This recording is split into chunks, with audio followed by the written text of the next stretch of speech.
আজ আমি আপনাদের সাথে শেয়ার করতে যাচ্ছি এমন একটা দারুণ নাস্তার রেসিপি, যেটা বানাতে লাগবে মাত্র একটা ডিম আর একটু সুজি।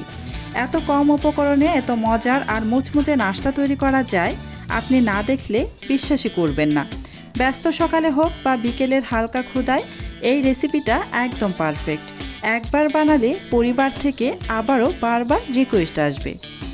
প্রথমে একটি বাটির মধ্যে নিয়ে নিলাম একটি ডিম ভেঙে। এবার এই ডিমের মধ্যে দিয়ে দিব 3 টেবিল চামচ পরিমাণ চিনি, আর দিয়ে দিচ্ছি স্বাদ অনুযায়ী লবণ।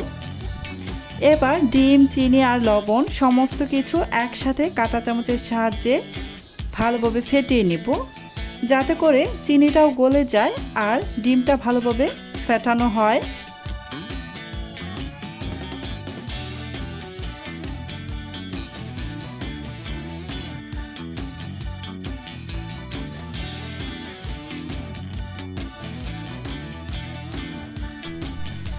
এই তো ভালোভাবে আমি ফেটিয়ে নিয়েছি। এবার এখানে যোগ করব গুঁড়া দুধ।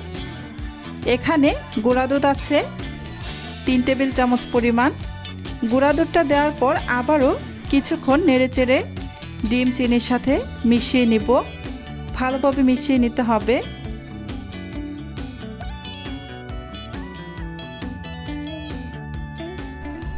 এবার একটি ছোট বাটি মেপে 1 বাটি পরিমাণ এখানে সুজি দিয়ে দিচ্ছি। সুজিটা দেওয়ার পর আবারও চামচ দিয়ে নেড়েচেড়ে ভালোভাবে ডিমের সাথে মিশিয়ে নিব।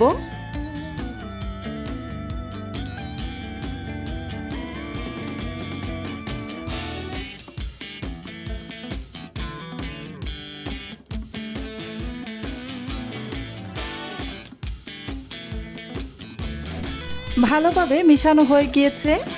এবার ঢেকে রেখে দিব প্রায় 15 মিনিটের মতো, এতে করে সুজিটা নরম হয়ে গলে যাবে। এই যে প্রায় 15 মিনিট পর ঢাকাটা আমি খুলে নিলাম। সুজিটা কিন্তু একদমই নরম হয়ে গলে গিয়েছে আর একটু টেনে এসেছে, দেখে নিশ্চয়ই বুঝতেই পারছেন। এই যে অনেকটাই টেনে এসেছে। এবার চলে যাব চুলায় নাস্তাগুলোকে ভাজার জন্য। চুলায় একটা প্যান বসিয়ে এতে আমি কিছুটা তেল দিয়ে দিলাম। খুব বেশি তেলের প্রয়োজন নেই। এই যে এবার আমি হাতের সাহায্যে এভাবে বড়ার শেপ দিয়ে দিব। এই পর্যন্ত আমার ভিডিওটা যারা দেখেছেন ওনাদের কাছে একটাই রিকোয়েস্ট, প্লিজ আমার চ্যানেলটা সাবস্ক্রাইব করে পাশে থাকা বেল আইকনটি প্রেস করে রাখুন। এতে করে আমি যখন নতুন কোনো ভিডিও আপলোড করব তখন সাথে সাথে আপনার ওখানে নোটিফিকেশন পৌঁছে যাবে। এই তো আমি নাস্তাগুলো দিয়ে দিয়েছি। এবার চুলার আঁচ মিডিয়ামে রেখে উল্টে পাল্টে আমি নাস্তাগুলোকে ভেজে নিব। এক পাশে সুন্দর একটা কালার চলে আসছে, তাই আমি উল্টে দিচ্ছি।